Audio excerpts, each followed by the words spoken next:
Hello everybody, thanks for coming today. I think everybody knows your tickets went to the James Beard Foundation. It's great that we can donate our time and efforts to the James Beard Foundation. They do wonders for the culinary, wine, and food business. So I thank you all for that. Apart from wild boar, we also grow a little bit of grapes, at least the ones that are left over from wild boars. As Victor very rightly said, Rallo is a little bit of specific area, a specific winery, in a specific area, the one at Bolgheri. We're on the Tuscan coast, and it's actually quite a different landscape than most of Tuscany. It's radically different from the Chianti area or even Montalcino that are further inland. They tend to have a slightly more continental climate. It gets very hot during the day, cool during the nights.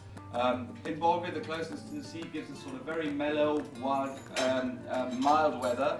A lot of sunshine, because you do not have only the proverbial Tuscan sunshine, but also the sea acts as a little bit of reflector and really gives those beautiful evenings in August and particularly in September, where the sun really very slowly goes down and up until late in the evening gives a lot of sunshine and allows the grapes to ripen under relatively mild temperatures, which is very important. And so it's no surprise, even if it might sound like this, that we do not grow Sangiovese, we do not grow the typical traditional Tuscan grapes, but the Bordeaux grape varietals, because they have found a second home in a way in Bolgheri, because this very mild climate and those soils with a high amount of clay, which are very favorable to Merlot, but also to Cabernet Sauvignon, when you have a little bit of pebbles with them. Those are really splendid conditions for those Bordeaux grape varietals, and that's what we produce our wines in. Rallo is a blend out of Cabernet Sauvignon, Merlot, Cabernet Franc and Petit Verdot, the four dominant Bordeaux grape varietals, which we all grow on the estate.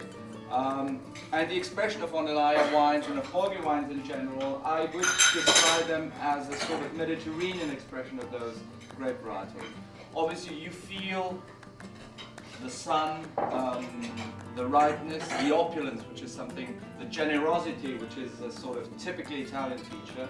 What's nice though, it's that our wines, I believe, are not only all about ripeness, they have a sort of distinctive freshness to them, just because there are elements that sort of temper the excessive Mediterranean climate, the slow cooling breezes that are coming from the sea, the freshness of the soils, because they're usually limestone and clay on very deep soils that hold back water quite well, and so there's always a little bit of moisture giving to the wines in the very dry growing seasons, and that sort of gives a perfect combination between that generosity, ripeness and opulence, and that freshness, which is important because we feel that above everything, it's that hint of freshness that really defines a great wine, and particularly defines a wine you want to have a second glass of, because you might be impressed very early on by an opulent, by a very flavorful wine.